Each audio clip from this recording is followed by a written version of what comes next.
بسم اللہ الرحمن الرحیم۔ اب آئیے سورہ مبارکہ انبیاء کی 2 آیتیں آپ پڑھتے ہیں نماز غفیلہ کے اندر۔ نماز غفیلہ جب زبان پر نام آ گیا تو اس کی وضاحت تھوڑی سی، اور نماز غفیلہ کے بیان کرنے سے پہلے ایک جملہ اور سن لیجئے۔ میں نے دیکھا کہ اکثر نماز جماعت میں لوگ شریک ہوتے ہیں، اور شریک ہونے کے بعد جب نماز جماعت مکمل ہو جاتی ہے تو ہر ایک کی تعقیب کا انداز مختلف ہوتا ہے۔ کوئی سجدے میں فوراً چلا جاتا ہے، کوئی کھڑا ہو کر نافلہ شروع کر دیتا ہے، کوئی صرف دعا مانگتا ہے، اور کوئی تسبیح سیدہ سلام اللہ علیہ پڑھنا شروع کر دیتا ہے۔ اب یہ مسئلہ ہے کہ آخر تعقیبات میں کوئی ترتیب ہے کہ نہیں ہے؟ کیا سب سے پہلے سجدہ کرنا چاہیے؟ نماز جماعت ختم ہو تو فوراً سجدے کے اندر؟ سبحان اللہ، آپ کا بھی کیا انداز ہے! سب سے پہلے سجدہ کر لیا آپ، ایک صاحب کھڑے ہو گئے۔ اب دعا پڑھاتے رہے پڑھانے والے، دعا سے ہمارا کیا تعلق؟ کیا جملہ بیان کروں؟ اگر ترتیب جاننا چاہتے ہیں، خلاصہ کرتا ہوں۔ کسی نے پوچھا تھا امام صادق علیہ السلام سے، یہ بتائیے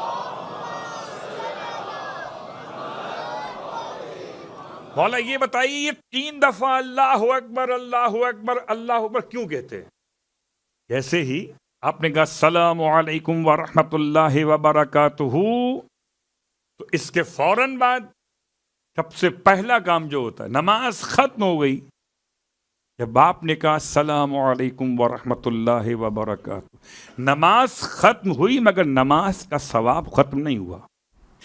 اگر انسان تعقیبات پڑھتا رہے 1 گھنٹے، آدھا گھنٹے، 15 منٹ، 10 منٹ، 5 منٹ، تو یہ 5 منٹ سے لے کر جتنا ٹائم پڑھتا رہے گا تعقیبات، وہ نماز کی ثواب میں شمار کیا جاتا ہے۔ گویا بھی نماز کا ثواب کنٹینیو ہے۔ آج کل کے بچے تو بس جلدی سے نماز پڑھی، یہ گئے وہ گئے، کون سی تسبیح، کون سا سجدے شکر، کون سی نافلہ نمازیں۔ ٹھیک، تو اب اگر یہی ہو تو الگ موضوع ہے کہ انسان اللہ کو دینے آیا ہو لینے کے بجائے۔ لینا سیکھیے خدا سے، خدا کو دیا نہیں جاتا، خدا سے لیا جاتا ہے۔ اب جو سوال تھا وہ کیا تھا کہ یہ 3 دفعہ کیوں کہتے ہیں؟ آپ کو معلوم ہے کہ برادران کے یہاں یہ بڑا مشکل ہے، آپ کے اس عمل کی توجیہ وہ کہتے ہیں پتہ نہیں کیا کرتے ہیں آپ لوگ، کچھ اور پڑھتے ہیں۔ آپ کیا پڑھتے ہیں؟ اللہ اکبر اللہ اکبر اللہ اکبر، صرف اللہ کو اکبر کہتے ہیں۔ یہ کیوں کرتے؟ تو ارشاد فرمایا امام نے کہ یہ اللہ کے حبیب کے الفاظ مقدس ہیں۔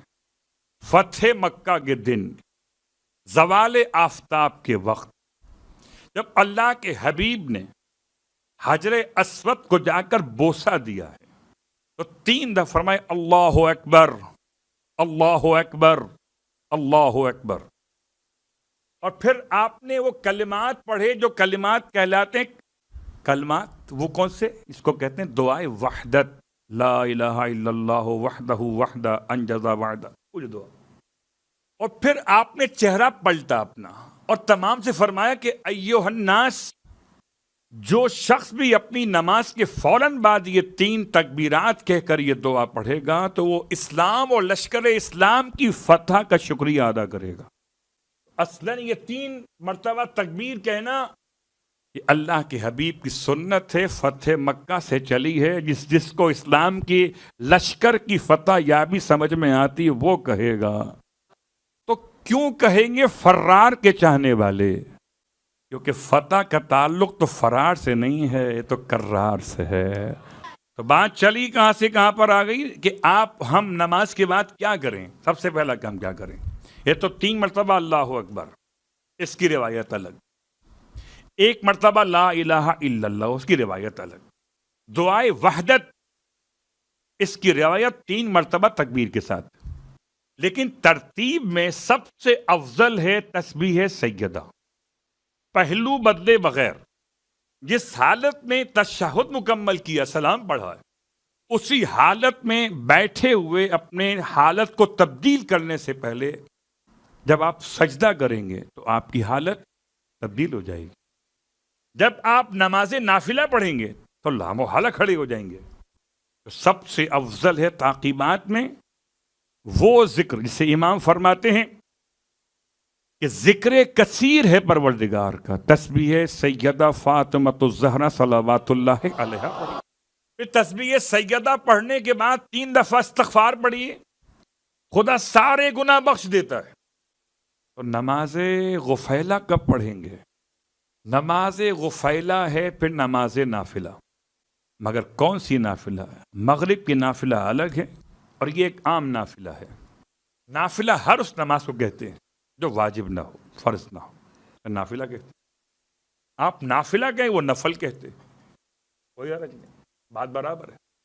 تو نماز نافلہ یا نماز نفل، نماز غفیلہ. اللہ کے حبیب نے ارشاد فرمایا کہ غفلت کے وقت میں کم از کم 2 رکعت نماز پڑھ لیا کرو. غفلت کا وقت کیا تھا؟ آج کل تو بڑی آسانی ہے میری اور آپ کے لیے، مغرب پڑھ کے عشاء فوراً پڑھ لیتے ہیں. اللہ کے حبیب کے زمانے میں مغرب کی نماز الگ ہوتی تھی، عشاء کی نماز الگ ہوتی تھی، اور مغرب کے بعد لوگ اپنے اپنے گھروں کو لوٹ جاتے تھے.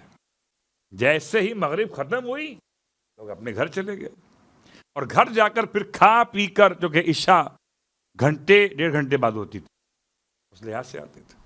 تو اس اعتبار سے اللہ کے رسول نے نماز غفیلہ کو غفیلہ کا نام دیا. نماز وہ جو غفلت کے وقت میں پڑھی جائے تاکہ نام غافلوں میں نہ رہ جائے. 2 رکعت نماز. پھر آپ فرماتے ہیں خفیفتین، یعنی بہت لمبی چوڑی نہیں.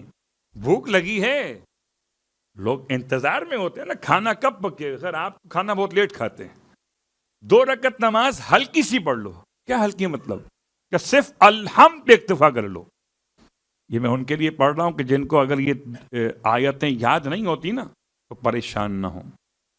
سرکار ختم یہ مرتبہ صلی اللہ علیہ وآلہ نے فرمایا.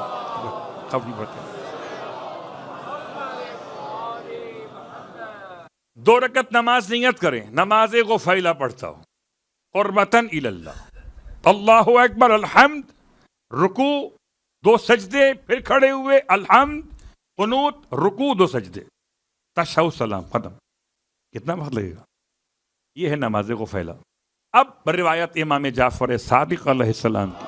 کبھی کبھی ہوتا ہے نا جناب، آپ کے لیے گھر میں شام کو صرف چائے رکھ دی، آپ کہیں گے بیگم سے کہ آج کچھ ہے نہیں کھانے پینے کا، بسکٹ لے آؤ، سموسے تل لو، رکھیں فریج کے اندر.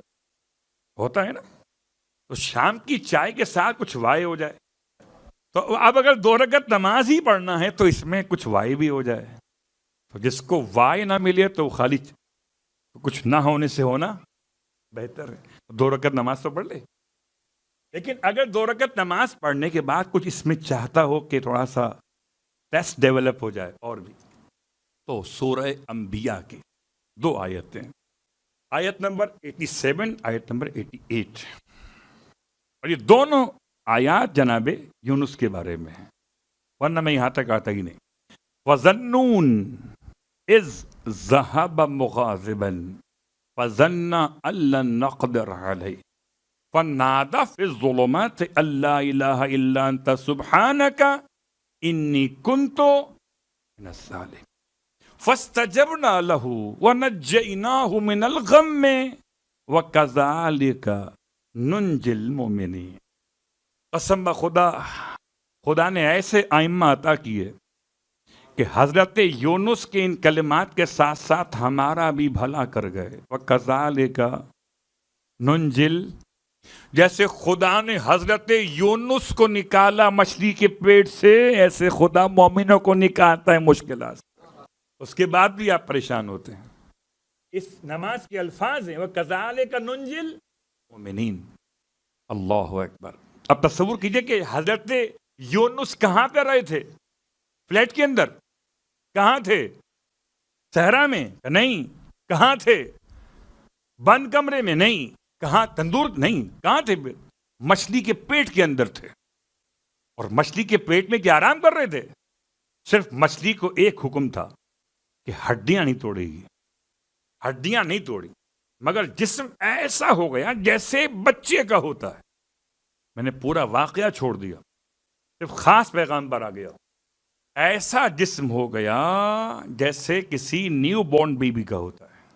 اب آپ کے بدن پر مکھی بیٹھ جائے تو آپ چیخ اٹھتے تھے۔ کتنا رہے مچھلی کے پیٹ میں؟ بہت غور کیجیے گا، جو ہماری آپ کی مشکلات ہیں، پریشانیاں ہیں، کیا وہ ایسی ہیں؟ کتنا رہے؟ 1 گھنٹہ۔ یہ روایت ہے، کم از کم 1 گھنٹہ اور میکسیمم 40 دن۔ جب میں نے گھنٹہ کہا، لوگوں کے چہرے سمجھ میں آئے کہ یہ کیا مشکل ہے 1 گھنٹہ۔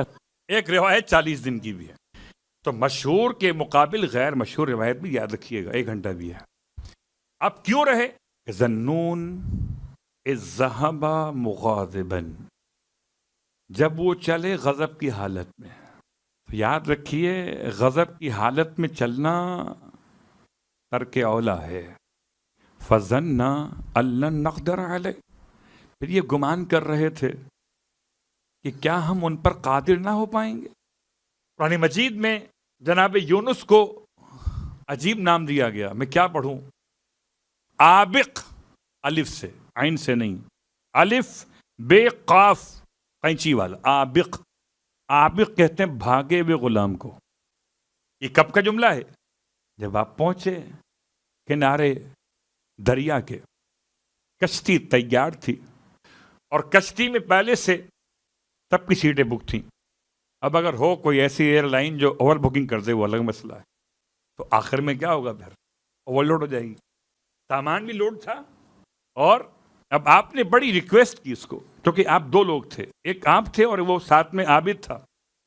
کبھی کبھی عابد بھی جو ہے نا گڑبڑ کر دیتے ہیں، بس چلے فٹافٹ نکلیں یہاں سے۔ عالم وہاں رک گیا قوم کو بچانے کے لیے، عابد نکل گیا بچنے کے لیے۔ بچنا کمال نہیں، بچانا کمال ہے۔ عابد اپنے آپ کو سیف کرنے کے لیے نبی کے ساتھ چلا گیا، عالم رکا سب کو بچانے کے لیے۔ اگر ایسے عالم ہو جائیں تو کیا کہنے۔ جب آپ پہنچے کنارے پر تو اپنے الفاظ میں کہتا ہوں، اس نے کہا 1 سیٹ ہے صرف، ہم 2 جائیں گے۔ سیٹ 1 ہے کہ ہم 2 جائیں گے، کچھ کرو سیٹنگ، بٹھاؤ۔ ہو سکتا کوئی ایسا ہی ہو، کشتی بان کا پیسے لے کے بٹھا دیا۔ اب بٹھا تو دیا، بیلنس آؤٹ ہو گیا۔ اور بیلنس آؤٹ کہاں پر ہوا؟ بیچ میں جا کے۔ بعض کہتے نہیں، بیلنس آؤٹ نہیں ہوا، بلکہ ایک طوفان دریا میں ایک طغیانی پیدا ہوئی، اور جب طغیانی پیدا ہو تو لوڈ کم کرنا پڑتا پھر کشتی کا۔ اب کسے اتارا جائے؟ عجیب بات تھی کشتی کے اندر۔ اترنے کا مطلب پانی میں یعنی موت، یعنی کس کو مار دیں۔ تو مارنے کا جب فیصلہ کیا تو پھر قرآن اندازی کی گئی، اور 3 مرتبہ قرآن اندازی میں نام یونس کا آیا، اس لیے کہا بھاگا ہوا غلام۔ اب بالآخر جب آپ کو پانی میں ڈال دیا گیا کہ آپ نے خود ہی فیصلہ کیا کہ اچھا میں اتر جاتا ہوں، اترے اور دریا میں اس مچھلی نے آپ کو اپنے اندر لیا۔ اب اگر آپ تسبیح خدا نہ کرتے تو قیامت تک مچھلی کے پیٹ میں رہتے، یہ بھی قرآن کی آیت۔ البتہ روایت امام سجاد علیہ الصلوۃ والسلام کی، ارشاد فرماتے ہیں مولا، جب کسی نے پوچھا تھا عبداللہ ابن عمر نے کہ کیا آپ کے جد کی ولایت میں تامل کیا تھا؟ آپ لوگ کہتے ہیں، ارشاد فرمائے ہاں، کیا جاننا چاہتے ہو تو تمہیں اس مچھلی سے بات کروا دیتا ہوں۔ عبداللہ ابن عمر کہنے لگے چھوڑیے، بس میں نے مان لیا کہ نہیں اب تو چلو۔ لے گئے مولا کنارے اسی دریا کے، اور مچھلی کو آواز دی۔ 4تھے امام کے دور تک وہ مچھلی زندہ تھی، یا یوں سمجھ لیں زندہ نہ بھی ہو، اسے علی ابن الحسین آواز دے، اسے خدا کیوں نہ حیات دے۔ لبیک کا مولا کی بات پر مولا نے پوچھا بتاؤ کہ یونس کو اپنے پیٹ میں کیوں رکھا تھا؟ مچھلی نے بلسان عربی فصیح طور پہ کہا کہ آپ کے جد کی ولایت میں تامل کر رہے تھے۔ ابھی سمجھانے کے لیے جو ولایت میں تامل کرتا ہے تو اس سے غصہ پھر جلدی آنے لگتا ہے۔ ترک اولا اسی لیے تو ہو گیا۔ اور چونکہ بات یہاں تک پہنچی تھی تو بس آخری جملہ آپ کی خدمت میں، باقی باتیں انشاءاللہ کل پہ رکھتے ہیں۔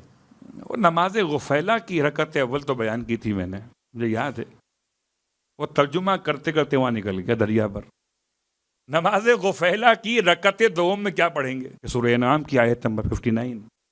اور میں بیان نہ کرتا الگ سے، لیکن یہ خاص آیت وَإِنْدَهُ مَفَاتِحُ الْغَيْبِ لَا يَعْلَمُهَا إِلَّا هُوَ وَمَا تَسْقُطُ مِنْ وَرَقَةٍ إِلَّا يَعْلَمُهَا وَلَا حَبَّةٍ فِي ظُلُمَاتِ الْأَرْضِ وَلَا رَطْبٍ وَلَا يَابِسٍ إِلَّا فِي كِتَابٍ مُبِينٍ.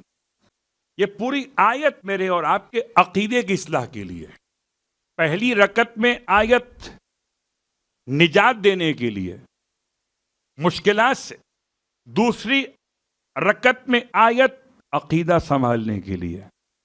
پہلے مجھے سنبھالا، پھر عقیدہ سنبھال لیا. اندہ مفاتیح الغیب، ساری غیب کی چابیاں اس کے پاس ہیں، انہیں کوئی نہیں جانتا سوائے اس کی ذات کے. کوئی پتا بھی ٹوٹ کے نہیں گرتا، نہ کوئی دانہ زمین کے اندر پوشیدہ رہتا ہے، مگر یہ خدا سب کو جانتا ہے. کوئی خشک و تر ایسا نہیں جو کتاب کے اندر موجود نہ ہو. میرے آپ کے سارے مسئلوں کا حل یہاں موجود ہے. پھر امام فرماتے ہیں اب قنوت پڑھو تو کہو اللہم انی اسألک بمفاتح الغیب التی لا یعلمها الا انت وان تصلی علی محمد وعلی. پھر اپنی زبان میں خدا سے بات کرو. لازم نہیں کہ عربی میں کہو کہ ارزقنی رزقا واسعا حلالا طیبا وارزقنی صحتا کاملتا وارزقنی مالا طیبا. لازم نہیں ہے، اپنی زبان میں کہو کہ خدا سنتا سب کی زبان میں ہے، مگر جو بولتا ہے تو علی کی زبان میں بولتا ہے. بیچ میں اسپیس ہے آپ کی حاجتوں کے لیے. اللہم انت ولی نعمتی والقادر علی طلبتی وانت تعلم حاجتی فاسألک بحق محمد علیہ وآلہ السلام لما قضیت حلی. یہ پورے جملے ہیں. پوری نماز حاجت کی قبولیت کے لیے ہے. جو حاجت طلب کریں گے اس نماز میں خدا وہ آپ کو عطا کر دے.